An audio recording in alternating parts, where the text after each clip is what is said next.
Size tekrar merhabalar. Kanalıma hoş geldiniz. Öncelikle bugünün film günümüz olmadığını biliyorum.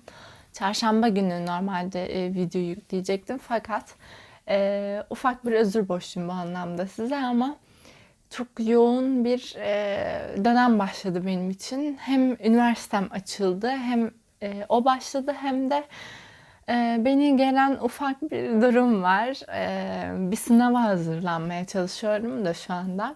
O süreçte olduğum için video çekmek biraz zorlaştı. Ama atlamayayım dedim ve hazır böyle bir imkanım varken de bu videoyu çekip en azından yüklemek istedim. Yani siz bunu tabii Cuma günü izleyeceksiniz muhtemelen. O yüzden hepinizden şu an özür diliyorum ama hayatımdaki bir takım yoğunluklardan dolayı çarşamba günü dediğim gibi bu videoyu yükleyemedim. Şimdi tabii ki hemen konumuza geri dönelim, filmimize. Filmimiz Midnight adında bir film. 2021 yapımı bir gerilim filmi ve 1 saat 43 dakika civarında bir filmde. Oldukça güzel bir film. Gerilim anlamında evet bu sefer bu kategoriye kesinlikle uyan bir film olmuş. Diğer film yorumlarımda önerilen kısma da bir tanesini koyarım. Hatta ikisini de koyarım önerilenlere. Bu film kategorisine uyan bir film olmuş. Tabii ki başrollerimize hızlıca geçeyim buradan. Daha sonra da konusunu anlatayım size. Viha Jun'la Jin Kye-ju adlı oyuncularımız başrollerini paylaşıyor filmin. Ve bence canlandırdıkları karakterler oldukça enteresandı. Özellikle zaten filmde de göreceksiniz. Buradan da konusuna geçiş yapmış olayım. Viha Jun filmimizde bir katili, hatta seri katili canlandırıyor. Ve inanılmaz başarılı bulmamın sebebi o duygusuz ifadesi oldu benim için. Yani o nasıl diyeyim gerilimi size veriyor. Yani adeta o kimliğe bürünmüş. Çok başarılı oynadığını düşünüyorum karakterini.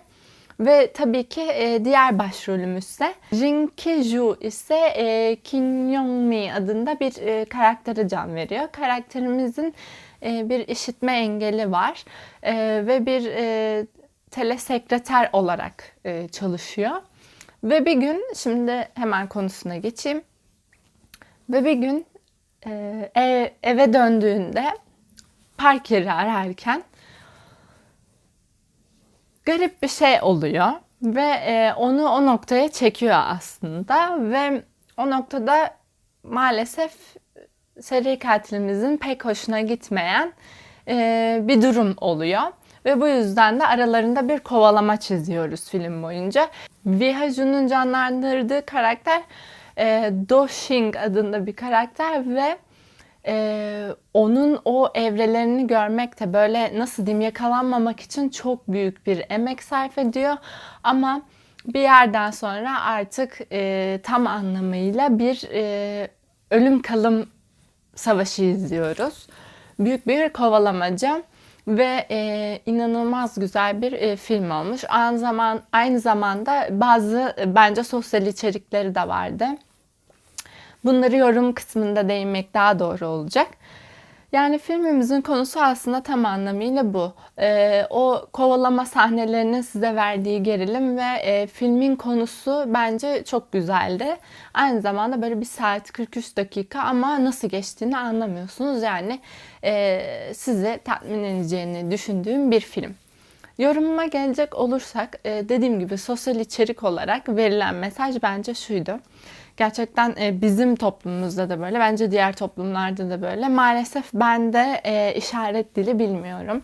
Ama bunun ne kadar önemli olduğunu görüyoruz. Çünkü yani bir noktada bir kalabalığın içine karışmışken kendini ifade edemediği için gördüğünüz üzere yani katilin kucağına attılar bir nevi kızı. Ve o da tabii ki işte bu seri katillerin o soğukkanlı ve rol yapabilme kabiliyetleri gerçekten Yani abisiyim falan diye az daha gerçekten öldürecekti kızı. Tabii ki şunu çok sevdim. Karakterimiz normalde kadınlar için bu tip rollerde hep bir mağdur olurlar ya, hani mağdurluk şeyini kırıp, zincirini kırıp e, oyuna getirmesi ve onu yakalatması bence çok güzeldi. Yani finali beni mutlu etti.